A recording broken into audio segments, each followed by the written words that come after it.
Hello everyone, welcome back to another episode of my channel the United Frontier. तो ये video में बात करेंगे फुटबॉल दुनिया की जितनी भी सारे लेटेस्ट ट्रांसफर अपडेट्स हैं, जो कि बहुत सारे हैं at this point of time. तो वो सारे अपडेट्स को लेके बात करेंगे ये वीडियो में। तो बिना टाइम रख के चलिए इस वीडियो को शुरू करते हैं। तो सबसे पहले बात करेंगे मैनचेस्टर यूनाइटेड से अभी जो लेटेस्ट ट्रांसफर अपडेट्स हैं उनको लेके। तो देखिए, लगभग सारे क्रेडिबल सोर्सेस ने ये चीज तो ऑलरेडी कंफर्म कर दिया था कि दुनिया के साथ हम लोग पर्सनल टर्म्स नेगोशिएशन कर रहे हैं और हो सकता है कि बहुत जल्दी ही वो पर्सनल टर्म्स एग्री हो जाए। और कुछ कुछ सोर्सेस ऐसे भी दावे कर रहे हैं कि हो सकता है कि we are waiting for the Europa League final. तो once it is done, Europa League final खत्म हो जाए, उसके बाद शायद माथेस कुनिया को लेके कोई पॉजिटिव न्यूज आ जाएगा। और कुछ कुछ सोर्सेस ऐसे ही रिपोर्ट कर रहे हैं कि शायद माथेस कुनिया के लिए हम लोग को 62.5 मिलियन पाउंड ऐसा कुछ अमाउंट पे करना होगा और उसके साथ शायद और 5 मिलियन पाउंड एड ऑन पे करना होगा। तो देखिए, अभी तक कोई credible source like Fabrizio, David Ornstein या फिर दूसरे जितने भी सारे क्रेडिबल सोर्सेस हैं, ये सारे सोर्सेस से माथेस कुनिया की ट्रांसफर अमाउंट को लेके कोई एक्चुअल फिगर अभी तक नहीं आया है। तो once we get any transfer amount among these credible sources, उसके बाद ही मैं एक्चुअली में बिलीव करूंगा कि कौन सा अमाउंट हम लोग को पे करना पड़ रहा है टू गेट माथेस कुनिया। लेकिन एक बात तो तय है कि माथेस कुनिया के लिए हम लोग जा रहे हैं। कुछ कुछ सोर्सेस ऐसे दावे कर रहे हैं कि Arsenal are also in for Matheus Cunha, लेकिन हो सकता है कि माथेस कुनिया मैनचेस्टर यूनाइटेड को ही प्रेफर करे।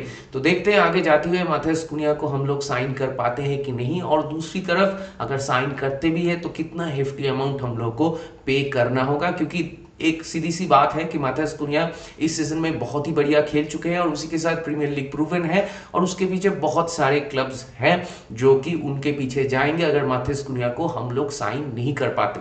और दूसरी बात, माथेस कुनिया को अगर हम लोग साइन कर पाते हैं तो Matheus Cunha is not a perfect number 9, लेकिन वो ब्रूनो की जगह ले सकता है, क्योंकि ब्रूनो के ऊपर बहुत ज्यादा प्रेशर रहता है in terms of creativity, in terms of deliver a quality ball in any game. तो वो जो रिस्पॉन्सिबिलिटी है ब्रूनो के ऊपर, वो थोड़ा बहुत शेयर हो जाएगा विथ माथेस कुनिया, और जो कि ब्रूनो के लिए और माथेस कुनिया के लिए और इस टीम के लिए ओवरऑल बहुत ही बढ़िया होगा अगर हम लोग माथेस कुनिया को ला पाते हैं। तो Matheus Cunha can also play in the challenge, Matheus Cunha can also play in the wings and Matheus Cunha can also play as a second fiddle striker. अगर ये साइनिंग हम लोग करते हैं तो it can actually be very very beneficial for this Manchester United squad. और दूसरी तरफ न्यूज ऐसे आ रहे हैं कि Manchester United are also interested to sign Liam Delap. Liam डिलप के पीछे दूसरे क्लब्स भी हैं, प्रीमियर लीग क्लब्स, क्योंकि लियाम डिलप की क्लब जो इप्सविच टाउन, वो तो अभी डेलीगेट हो चुके हैं। लेकिन जितने भी सारे सोर्सेज ये न्यूज रिपोर्ट कर रहे हैं, सारे सोर्सेज यही चीज को दावा कर रहे हैं कि लियाम डिलप शायद मैनचेस्टर यूनाइटेड को ही चूज करे अमंग अदर क्लब्स। लेकिन इस डील को लेके I am little bit skeptical, क्योंकि लियाम डिलप का अगर आप एज देखो तो ही इज 22 ईयर्स ओल्ड, और दूसरी तरफ रास्मोस हॉयलैंड जो है अभी हम लोग के पास, वो भी 22 इयर्स का ही है। तो मेरा पॉइंट यही है कि हम लोग के पास ऑलरेडी एक यंग स्ट्राइकर है अप फ्रंट, दूसरी तरफ चिदोमी मार्टिन है, वो भी यंग है। तो हम लोग को अप फ्रंट एक ऐसा स्ट्राइकर चाहिए होगा जो कि 20 से 25 गोल गारंटी कर सके। तो इसीलिए I was looking for an experience striker option like Victor Osimhen, या फिर आप कह लो कि विक्टर ग्योकरेश। ऐसे साइनिंग्स के पीछे हम लोग को जाना चाहिए, ऐसा ही मुझे लग रहा था। क्योंकि हम लोग के पास टीम में अभी अगर आप अटैकिंग वाइज देखो तो up front Bruno Fernandes, Mason Mount, ये 2-3 प्लेयर्स को छोड़ के बाकी जितने भी सारे प्लेयर्स हैं वो सारे प्लेयर्स यंग प्लेयर्स हैं। और हम लोग जो पिछले 2 सीजन से, मतलब लास्ट सीजन और ये सीजन, पिछले 2 सीजन से जो continuous in front of the goal English Premier League के मैचेस में जो स्ट्रगल कर रहे हैं चांस को कन्वर्ट करने में, वो इशू रिजॉल्व नहीं होगा अगर हम लोग एक एक्सपीरियंस स्ट्राइकर को सामने ऐड नहीं करते हैं तो। क्योंकि अगर विलियम डिलप आएगा, लियाम डिलप लोग कह सकते हैं कि he is Premier League proven, मुझे मालूम है, लेकिन फिर भी लियाम डिलप जब मैनचेस्टर यूनाइटेड में आएगा, इप्सविच टाउन में खेलना एक अलग बात है, जब मैनचेस्टर यूनाइटेड में आएगा तो उसके कंधों पे प्रेशर और भी ज्यादा होगा once he put on that Manchester United shirt. और उसी के साथ जैसे सब लोगों को मालूम है कि बहुत सारे मैनचेस्टर यूनाइटेड के फैंस अराउंड द वर्ल्ड, वो लोग पहले ही दिन से अपना जो एक्सपेक्टेशन है उसको स्काई हाई कर लेंगे, क्योंकि उनको लगेगा कि ये तो प्रीमियर लीग प्रूवन स्ट्राइकर है, तो ये तो 20-25 गोल मारेगा ही, जो कि रियलिटी नहीं है, जो कि फिजिबल नहीं है। मतलब पहले सीजन में ज्यादा से ज्यादा अगर लियाम डिलप आता भी है तो कितना गोल मार सकता है?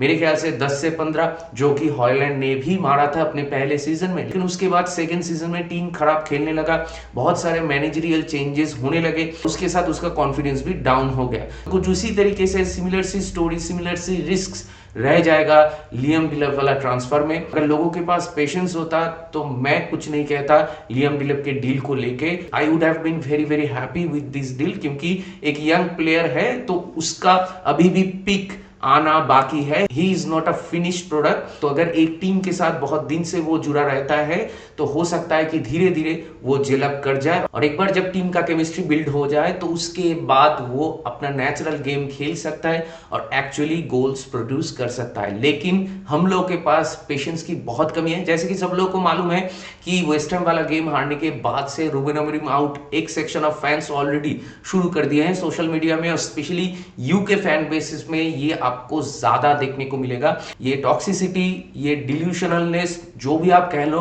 Among the Manchester United fans, ये सबसे ज्यादा देखने को मिलता है यूके में ही। तो मुझे नहीं मालूम कि ये लोग कैसे सोचते हैं, इन लोगों का पर्सपेक्टिव क्या है, और मुझे जानना भी नहीं है। मुझे एक चीज पता है कि रूबेन अमोरिम को हम लोग मिड सीजन में लाए थे, और उसके बाद रूबेन अमोरिम को एक टीम दिया गया जो टीम ओवरऑल क्वालिटी में उतना कुछ खास नहीं है। मतलब अगर कोई बहुत अच्छा मैनेजर भी आ जाता फिर भी इस टीम को नंबर 10 से ऊपर प्रीमियर लीग में फिनिश कराना बहुत ही मुश्किल होता उनके लिए भी। तो इसलिए रूबेन अमोरिम के ऊपर सारे चीजों को ढकेल के रूबेन अमोरिम आउट बोलने का कोई मतलब नहीं है। उसको तो अभी तक एक प्रॉपर प्री सीजन भी नहीं मिला है, उसको तो अभी तक प्रॉपर एक विंडो भी नहीं मिला है जहां पे उसको बैकिंग मिला हो। तो इसलिए डेविड ऑर्नस्टीन का भी एक पोस्ट आया है, एक वीडियो आया है, जहां पे उसने ये चीज साफ साफ कह दिया है कि Ineos they are willing to back Ruben Amorim no matter what. मतलब यूरोपा लीग फाइनल अगर हम लोग नहीं भी जीतते हैं, जो कि हो सकता है, मतलब फाइनल है ना, 50-50 है, स्पर्स भी जीत सकते हैं, हम भी जीत सकते हैं। लेकिन अगर हम लोग नहीं जीतते हैं तो कुछ सेक्शन ऑफ फैंस ये जरूर कहेंगे कि रूबेन अमोरिम को निकाल दो, क्योंकि हम लोग तो प्रीमियर लीग में 16 या 17 में फिनिश कर रहे हैं। लेकिन उनको ये चीज नहीं मालूम कि जो टीम के साथ रूबेन अमोरिम खेल रहे हैं, that team is not good enough to compete in the Premier League। मतलब compete करना तो दूर की बात है, हम लोग तो अभी करंट सिचुएशन में रेलिवेंट ही नहीं है प्रीमियर लीग में। मतलब हम लोग लकी है कि हम लोग रेलिगेट नहीं हुए इस सीजन में, after playing this awful football in most of the games in English Premier League. David Ornstein ने वो वीडियो में ये चीज साफ साफ कहा है कि Ineos will back the manager no matter what, and they will try to give him all the tools he wants.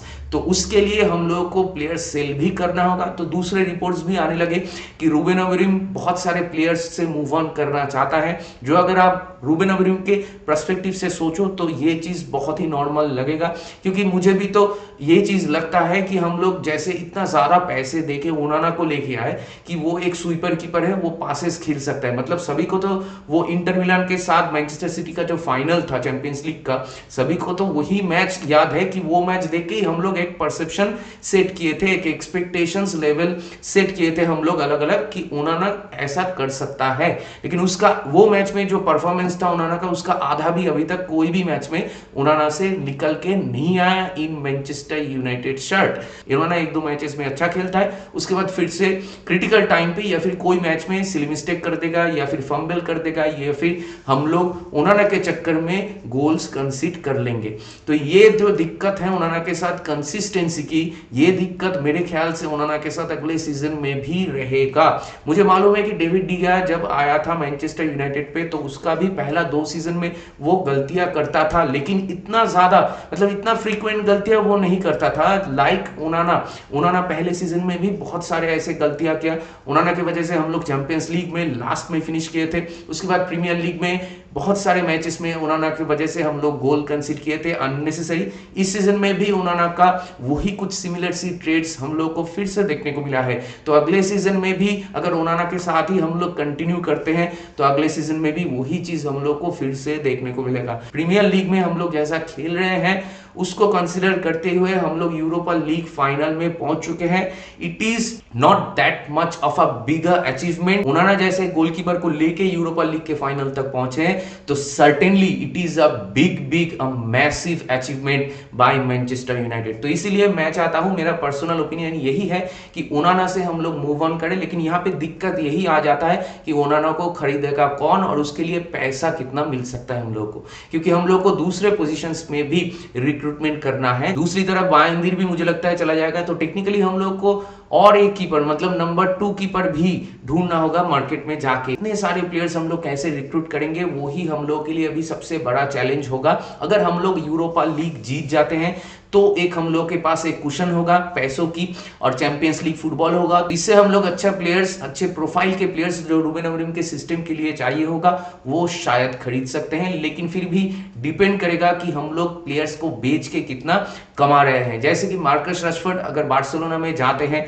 न्यूज़ेस ऐसे ही आ रहे हैं कुछ कुछ जगह पे, मतलब क्रेडिबल सोर्सेस तो नहीं है लेकिन न्यूज़ेस ऐसे आ रहे हैं, रूमर्स आप कह सकते हो कि Marcus Rashford ready to accept pay cut to play for Barcelona. अगर ऐसा होता है तो वेल एंड गुड, हम लोग को ठीक ठाक अमाउंट मिल सकता है मार्कस रशफोर्ड के लिए, क्योंकि एस्टन विला में जाने के बाद उसका गेम ठीक ठाक रहा है। दूसरी तरफ एंटनी रियल बेटिस में बहुत ही बढ़िया कर रहा है, लेकिन रियल बेटिस भी एंटनी को खरीदना नहीं चाहते। रियल बेटिस एंटनी को फिर से लोन करना चाहता है, जो कि हम लोगों के लिए एकदम ही खराब ऑफर है। तो हम लोग को देखना होगा कि एंटनी को हम लोग कहां बेच सकते हैं और अगर बेच पाते हैं तो उसके लिए कितना पैसा मिलेगा। तो बहुत सारे इफ्स एंड बट्स हैं अभी भी, तो ये सारा चीज कैसे पैंड आउट होता है वही देखने वाली बात होगी। ओवरऑल पॉइंट यही है कि रूबेन अमोरिम को इनियोस बैक करेंगे नो मैटर व्हाट, और उसी के साथ अभी हम लोग माथियास कुनिया के साथ नेगोशिएशन कर रहे हैं और बहुत जल्दी हो सकता है कि ये डील कंप्लीट हो जाए। उसके बाद हम लोग लियाम डिलाप के पीछे भी जाएंगे, और जैसे कि मैं कह रहा था कि लियाम डिलाप को छोड़ के अगर कोई एक्सपीरियंस स्ट्राइकर के पीछे हम लोग जाते तो मेरे ख्याल से हम लोग के टीम के लिए वो बेहतर होता, क्योंकि आगे जाते हुए तो फिर हम लोग के पास यूथ एंड एक्सपीरियंस की एक बैलेंस होता और उसी के साथ आगे अप फ्रंट 20 से 30 गोल्स गारंटीड भी होता। तो वो चीज लियाम डिलाप के साथ होना थोड़ा मुश्किल है, लेकिन नामुमकिन नहीं, विद टाइम वो चीज हो सकता है। And at the end of the day it is Ruben Amorim who wants him, क्योंकि वो ही मैनेजर है और उनको ये प्रोफाइल की प्लेयर चाहिए और उसी के लिए मेरे ख्याल से इनियोस उसके पीछे जा रहे हैं। तो देखते हैं आगे जाते हुए क्या होता है, क्या हम लोग सच में लियाम डिलाप को लाते हैं, और अगर लाते भी हैं तो वो कैसे पैंड आउट होता है हम लोग के लिए, वो भी देखने वाली बात होगी। अभी चलिए बात कर लेते हैं इसके बाद जो बिग अपडेट है फ्रॉम रियल मैड्रिड। तो देखिए ज़ावी अलोंसो का हियर वी गो आ चुका है फ्रॉम रियल मैड्रिड, और दूसरी तरफ कार्लो एंसेलोत्ती का भी हियर वी गो आ चुका है फ्रॉम ब्राजीलियन नेशनल टीम। ये सारे मैनेजरियल मूव्स को लेके मैं ऑलरेडी मेरा पॉइंट ऑफ व्यू, मेरा ओपिनियन शेयर करके मैं ऑलरेडी एक वीडियो बना चुका हूं, एंड आप लोगों को अगर वो वीडियो देखना है तो आप लोग डिस्क्रिप्शन में जाके वो लिंक ढूंढ सकते हैं, वहां पे सारा डिटेल दिया हुआ है, तो you can go and check out that video. तो अभी रियल मैड्रिड से जो सबसे बड़ा न्यूज है वो ये कि ज़ावी अलोंसो आने के बाद ज़ावी अलोंसो को Real Madrid as usual back करेंगे, और ज़ावी अलोंसो को सबसे पहले एक सेंटर बैक चाहिए, क्योंकि सेंटर बैक की कमी है रियल मैड्रिड के पास। बहुत सारे सेंटर बैक्स तो इंजर्ड रह चुके हैं ऑलरेडी इस सीजन में, और उसका खामियाजा भी रियल मैड्रिड को भुगतना पड़ा इस सीजन में। तो इसीलिए ज़ावी अलोंसो को जो पहला साइनिंग मिल सकता है रियल मैड्रिड में वो हो सकता है आपका डीन हाउसन फ्रॉम बॉर्नमाउथ। जी हाँ, उसका 50 मिलियन पाउंड का एक रिलीज क्लॉज है, उसको शायद रियल मैड्रिड ट्रिगर कर देंगे, ऐसा ही न्यूज रिपोर्टेड हुआ है बाय फाब्रिजियो रोमानो। और फाब्रिजियो ने ये चीज भी कहा है कि डीन हाउसन के पीछे सिर्फ रियल मैड्रिड नहीं है, उसके पीछे चेल्सी, लिवरपूल, आर्सेनल, ये सारे प्रीमियर लीग के क्लब्स भी हैं, वो लोग भी चाहते हैं ये रिलीज क्लॉज को ट्रिगर करना। लेकिन जैसे सब लोग को मालूम है कि रियल मैड्रिड अगर कोई प्लेयर के पीछे जाते हैं तो वो प्लेयर के लिए अपना अगला क्लब चूज करना बहुत ही आसान हो जाता है, क्योंकि हर कोई प्लेयर अपने करियर में कहीं ना कहीं रियल मैड्रिड या फिर बार्सिलोना जैसे टीम में खेलना पसंद करते हैं। और दूसरी बात, डीन हाउसन स्पेनिश प्लेयर भी है, तो वो पसंद करेगा स्पेन में जाके आइदर रियल मैड्रिड और बार्सिलोना में खेलना। तो real Madrid can attract any player in the world.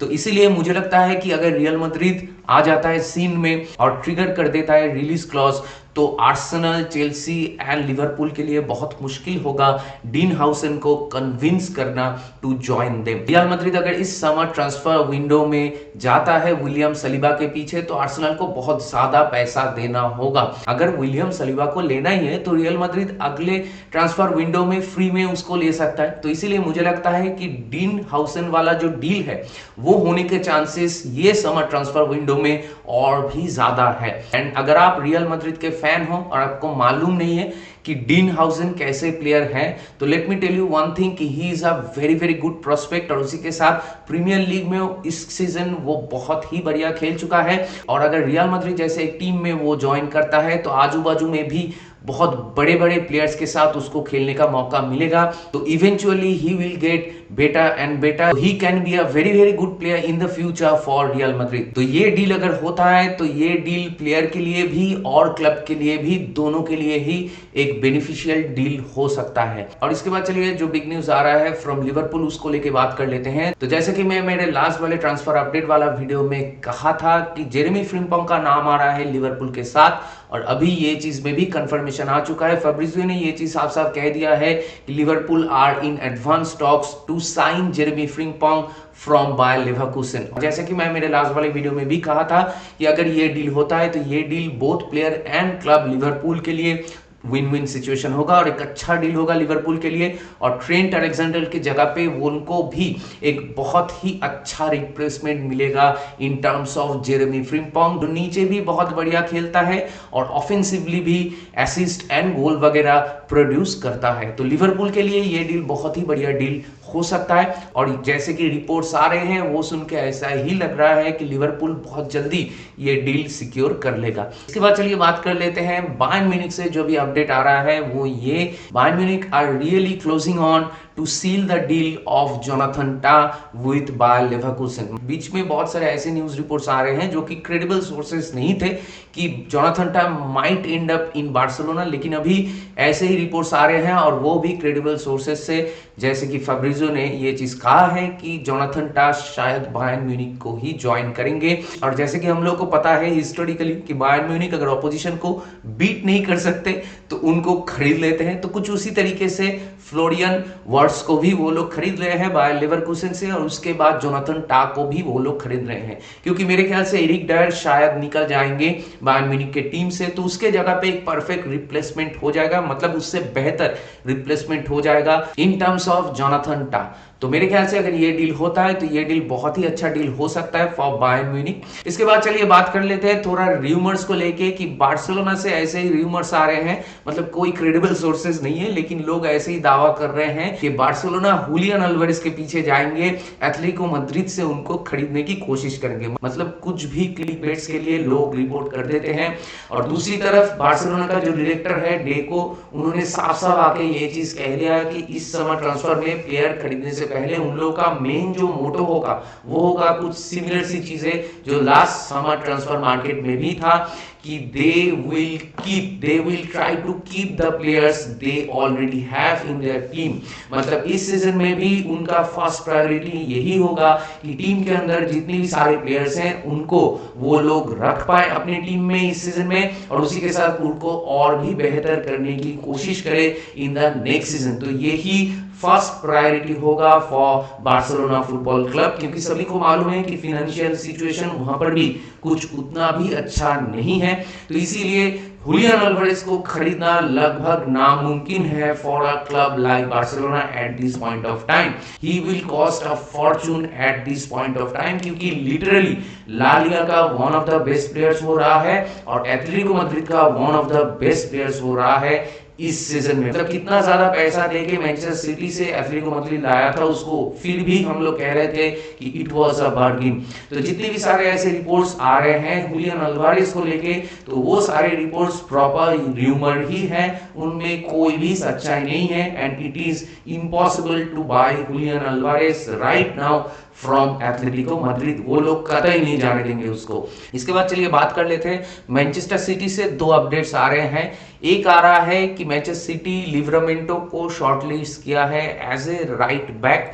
मतलब काइल वॉकर को एसी मिलान अगर नहीं भी लेते हैं फिर भी काइल वॉकर को इस समर में मैनचेस्टर सिटी बेच देंगे कहीं पर भी, और उसके जगह पे वो लोग हो सकता है कि लिवरामेंटो को लेके आए। लिवरामेंटो अगर आता है, लिवरामेंटो प्रीमियर लीग प्रूवन है, न्यूकासल में अच्छा कर रहा है, और उसके साथ मैनचेस्टर सिटी में अगर जाके पेप गार्डियोला के अंडर खेलेगा तो मेरे ख्याल से उसका फ्यूचर और भी बेहतर हो सकता है। अभी कुछ देर पहले ही डेविड ऑर्नस्टीन का एक ट्वीट आया है जहां पे उन्होंने ये चीज कंफर्म किया है कि मैनचेस्टर सिटी राइडर्स के लिए एसी मिलान से इंक्वायरी कर चुके हैं। मतलब अभी भी कोई ऑफिशियल बीड नहीं सबमिट हुआ है फ्रॉम मैनचेस्टर सिटी, लेकिन they are inquiring about Tijjani Reijnders. मतलब राइडर्स अगर मैनचेस्टर सिटी में चले जाता है तो Reijnders can directly lift their midfield very up, very high, and he will be a very good asset for them। अभी भी चीजें एडवांस स्टेज में नहीं गया है, अभी सिर्फ कांटेक्ट हुआ है, इंक्वायरी हुआ है। इनके बाद एसी मिलान भी क्या कहता है वो भी देखने वाली बात होगी, क्योंकि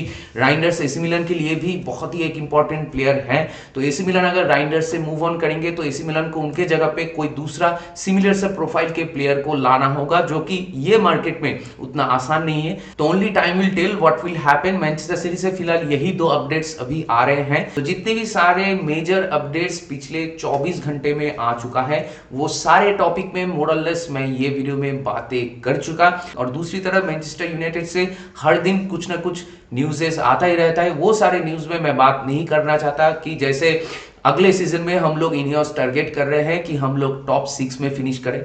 ये तो मतलब एक कॉमन सेंस की बात है कि इस सीजन में बहुत खराब रहा है तो अगले सीजन हम लोग ऑब्वियसली टॉप 6 तो टारगेट करेंगे ही करेंगे। और दूसरी तरफ जो बेकार की न्यूज़ेस आता है, इनियोस प्लेयर्स को ज्यादा टिकट नहीं दे पाएंगे बैकग्रुप स्टाफ के लिए, या फिर दूसरे स्टाफ को टिकट्स नहीं दे पाएंगे यूरोपा फाइनल के लिए। तो न्यूज़ेस ऐसा आ रहा है कि नुबेरो अमोरिम पैसा दे रहा है अपने जेब से फॉर 30 पीपल जो कि बैकरूम स्टाफ से उनके और उनके फैमिली के लिए, ताकि वो ये फाइनल जाके देख पाए। तो ये सारी चीजों को लेके मैं उतना ज्यादा बातें नहीं करना चाहता क्योंकि बेकार सी न्यूज है ये सारा न्यूज। और ये सारी न्यूज को सुन के मैं कैसे रिएक्ट करूं वो भी मुझे पता नहीं। मतलब अभी अगर कोई ऐसा रिपोर्ट आ जाए कि रूबेन अमोरिम अभी जो फ्री में मील आता था वो तो बंद हो गया, तो उसके लिए Ruben Amorim starts cooking for Manchester United stuffs, ये भी अगर न्यूज रिपोर्ट हो जाता है तो वो भी मैं बिलीव कर लूंगा। मतलब I will not be surprise to hear this kind of news, क्योंकि ऐसे न्यूज आता रहता है हर दिन कुछ ना कुछ। जैसे कि रूबेन अमोरिम अभी तक 491 इंटरव्यूज दे चुके हैं। डजंट मैटर कि हम लोग कितनी खराब सिचुएशन में है, हम लोग इंग्लिश प्रीमियर लीग में रिलेवेंट है भी या नहीं, लेकिन फिर भी we are still one of the biggest club in the world और one of the biggest clubs in England. तो इसीलिए रूबेन अमोरिम को जाहिर सी बात है कि बहुत सारा इंटरव्यूज देना पड़ेगा। ट्रेनिंग पिच पे जाके प्लेयर्स के साथ टाइम ज्यादा बिताने के जगह पे उसको इंटरव्यू ज्यादा देना पड़ रहा है। तो ये सारा पर्क्स आता है जब आप मैनचेस्टर यूनाइटेड के मैनेजर बनते हो, तो you have to deal with that, it is what it is. तो ये सारे बातों को लेके और ज्यादा बात नहीं करते और इस वीडियो को और ज्यादा लंबा नहीं करते। तो जैसे कि सब लोगों को मालूम है कि बहुत सारे टॉपिक को लेके मैं ये वीडियो में बात कर चुका। तो ये सारे टॉपिक को लेके आप लोगों का क्या मानना है, आप लोगों का क्या राय है, मेरे साथ जरूर शेयर कीजिए कमेंट करके। तो दैट बीइंग सेड, इस वीडियो को चलिए यहीं पे रैप अप करते हैं। मेरा चैनल 1000 सब्सक्राइबर्स की बहुत करीब पहुंच चुका है। तो अगर आप मेरे चैनल में नए हो तो मुझे जरूर सब्सक्राइब कीजिए, इस वीडियो को लाइक कीजिए और शेयर कीजिए अपने दोस्तों के बीच, अपने जान पहचान वालों के बीच जिनको ऐसे वीडियोस देखना पसंद है। तो बहुत जल्दी मिलेंगे अगले वाले वीडियो में, तब तक ख्याल रखिए अपना, take care, good bye, glory glory Manchester United and keep the red flag high.